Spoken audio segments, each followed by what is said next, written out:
Hi everyone! Welcome back to my channel. It's me again, Rodon on your screen. Isang Pilipino sa bansa ng Arabiano. Pahiram po ng minuto ng oras mo.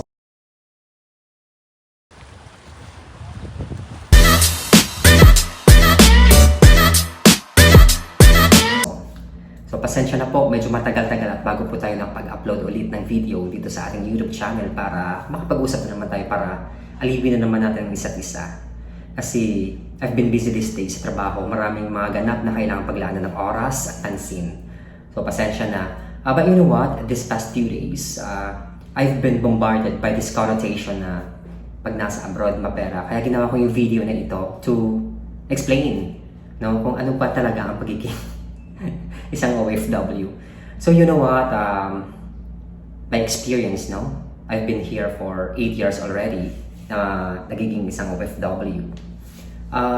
Hindi naman po ibig sabihin na pag nasa abroad ka ay marami kang pera. Ang katotohanan po niyan ay kagaya din po ng mga trabahante natin dyan sa Pilipinas, trabahante din po kami dito sa kung saan lupalop man po kami ng mundo. Trabahante din kami, active income din. Pag walang pasok, wala ding sweldo. Ganon din po dito. Iba, tapos yung sa iba pa po ay kagaya sa akin sa Middle East, free transportation, free accommodation. Yung sa iba naman po, live out pa yan. So, pamasahe mo sa'yo, yung kuryente, tubig, lahat-lahat sa iyo. So, it doesn't mean na maraming pera pag nasa abroad. Kung may mga nakikita man po kayong mga successful na OFW, kasi sinamahan po nila ng diskarte ang kanilang tinatanggap na sweldo. Kasi kung sa sweldo lang naman po, tsaka yes lang po kami sa mga pamilya namin na, na palaging na nakaasa sa amin ba, kung yes lang po kami na kahit hindi naman urgent, kahit hindi naman masyadong importante, wala pong mangyayari sa amin dahil wala po talagang umaasenso sa pagiging empleyado. Kahit andyan po sa Pilipinas, walang umaasenso sa pagiging empleyado. Kung employee mindset ka lang talaga. So sinasamahan siya ng diskarte, kaya ang isang OFW ay nagiging matagumpay sa buhay. Nakapagpundar ng sasakyan, ng bahay, ng mga ari-arihan dahil yung sahod na tinatanggap sa ibang bansa ay sinasamahan ng diskarte. Nagkakaroon ng budget, tamang budget sa mga expenses, at nagkakaroon ng tamang mindset sa pera.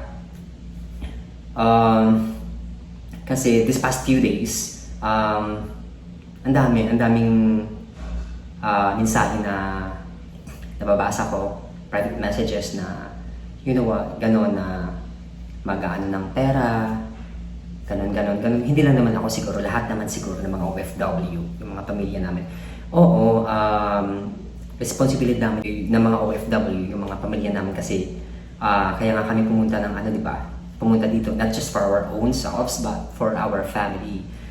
Pero not all the time na we will say yes, kasi kailangan din namin isipin yung mga sarili namin. So pasensya na pagka kailangan ng pera at walang maibigay, walang maitulong, intindihin nyo din po kami kasi time welcome na uuwi din po kami. So kailangan din namin isipin yung mga sarili namin, kailangan din namin paglaan ng pansin ang aming sarili na magkaroon din kami ng plano. Kasi wala naman talagang forever sa abroad. Time welcome na uuwi din naman po kami. So kailangan namin talaga yung plano na para din sa mga sarili namin. Kasi pag mag-for good kami sa Pilipinas, pag umuwi na kami, kasi wala kaming ibang masasandalan. Kagaya sa akin, yung pamilya ko is, ako lang din yung nag-finance sa kanila. So wala akong ibang masasandalan kundi sarili ko. So hindi lang naman siguro ako, most of the OFWs naman siguro kasi may kanya-kanya mga expenses sa pamilya. So kagaya nyo din po dyan, pasensya na pagka nag-message kayo na in terms of money na ganito, pag wala kaming maibigay, pag maibigay, may sobra, sige, pasalamatan, pero pag wala, pasensya na din po at intindihin nyo din po kami. Kasi kagaya nyo, may mga binubuhay kayong pamilya, kailangan nyo din pagtrabahuhan yan. Kami din po, may mga pamilya din po kami, kailangan din po namin pagtrabahuhan. So sa akin naman, in my case, I don't have my own family yet, but I have parents na sinusuportahan. May mga maintenance po yan sila ng mga gamot. May mga pinapaaral din po ako. Tapos, siyempre, yung mga pag may extra, yung tulong sa mga kapatid. Kasi not all the time na talagang sasabihin mo na yes ka. Palagi. Kasi masasanay at masasanay. Kasi kung yun yung mindset mo, tulong, hindi mo nililingon man lang yung sarili mo, what will happen to you? What will happen to us OFW when we settle down Kasi po yung palaging mindset kasi yung madali naman kitain yung pera sa abroad. Hindi madaling kitain. Kahit engineer ka man, seafarer ka man, doctor ka man, nurse ka, restaurant workers ka, or kung ano man yung klaseng trabaho na meron ka, kailangan mo pa din namang pagtrabahuhan bago ka pa makatikim ng iyong sweldo. So yung iba dyan, nagiging practical na lang din, no? Kasi pag hindi enough, yung source of income, so nagkakaroon ng sideline, nagkakaroon ng side hustle. Kaya nagiging matagumpay sa buhay. Kaya sa mga kapwa ko OFW, yan dapat yung mindset natin.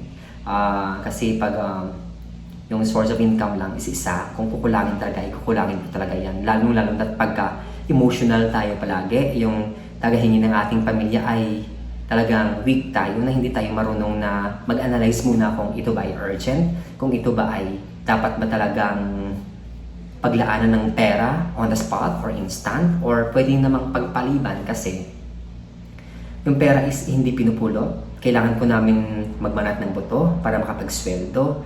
Alam mo ba yung pakiramdam na gusto mong pang matulog pero kailangan mo nang bumangon kasi may trabaho. Nakapakit pa yung mga mata mo pero kailangan mo nang idilat kasi may trabaho.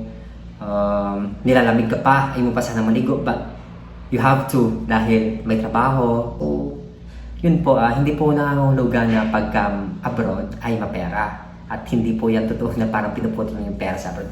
Okay, higher salary siya compared dyan sa Pilipinas, but it doesn't mean na mapera kasi may mga expenses din po kami. Kumakain din po kami, no? May mga personal din po kami na mga gamit na kailangan namin paglaanan din ng pera. So it doesn't mean na talagang mapera. Higher salary siya, but it doesn't mean na pag nasa dito ka ay talagang masasabi mo na natutudlan ka talaga. Uunlad ka kung talagang sasamahan mo ng diskarte, yung trabaho, yung source of income, sasamahan mo ng diskarte, doon ka uunlad. Pero yung sinasabi na, yung connotation ng talaga na pag nasa abroad, mapera, based on my experience, hindi po yan totoo. Kasi pare-pareho lang din, nagtatrabaho bago magkaroon ng sweldo. Nagkakapera dahil sinamahan ng diskarte, naging matagumpay na OFW kasi sinamahan ng diskarte. Kasi kami mga OFW, kung hindi po kami magdidiskarte, wala po kaming, uuwi kami na nakanganga sa Pilipinas, lalong-lalo na pagkasahuran, ay itotodo, lahat itotodo, ipapadala sa pamilya kasi kailangan ganito. So, sa PIDOS pa lang po, sa seminar pa lang po sa PIDOS, bago pa kami magpunta ng ibang bansa, ay nasa na po yan nila, nasa agenda na yan, na sinasabi nila sa amin na save for yourself. Kasi totoo naman po talaga, kailangan talagang hindi dapat itodo, kailangan magtira kami para sa sarili namin. Kasi, yun nga, sinasabi ko kanina is not all the time na mas lusog yung ating pangangatawan, kasi yung isa po sa mga kapital ng isang OFW ay yung malusog ng pangangatawan. So time will come, no? Time will come, nagkakaedad din, so nagiging weak na din.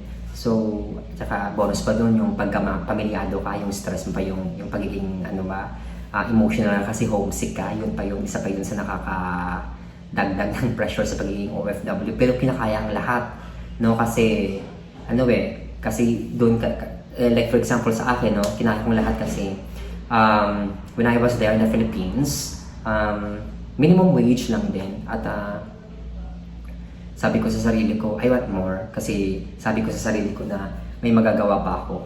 May mas ma-achieve pa ako na higher pa dito. So I decided to go abroad because what was in my mind was to earn more. That's why I'm here, to earn more, to support my family, and to plan for my future. Kasi dadating yung araw na tumatanda din tayo, so kailangan din natin na may plano talaga kung ano ba talaga gusto natin sa buhay. So, yun lang po. Itong video po ito ay ginawa ko sa pagpapaliwanag, lalong-lalo na sa mga, hindi lang naman siguro ako, lahat ng OFW, sa mga pamilya namin na pasensya na pag sinabing wala kami munang maitutulong kasi ganito, marami din kami expenses.